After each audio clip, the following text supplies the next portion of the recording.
Hi friends, అందరికి నమస్కారం. ఇక్కడ వేల్పునూరు పెసరవాయికి మధ్యలో ఒక బోర్ చూశాను. అవి ఎలా చిమ్ముతుందో చూడండి. 3 ఇంచుల నీళ్ళు ఫుల్లుగా పారుతున్నాయి. ఇది రైతుకు ఎంతో, ఇంకా విడిచినప్పుడు ఇంకా ఎక్కువ వస్తాయంట. చూడండి ఎంత చిమ్ముతుందో. ఒకటే బోరు ఇక్కడ కనిపించే పొలాన్నల్లా తిప్పుతుందంట. 5 ఎకరాల మాగాడిని అవలీలగా ఎండకారు కూడా తిప్పగలుగుతుందంట. ఈ బోరుకు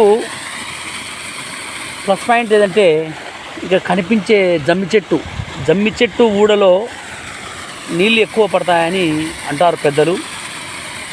చూడండి, బాగా కనపడుతుందో లేదో నాకు తెలియదు, కానీ నీళ్ళు సూపర్గా చిమ్ముతున్నాయి.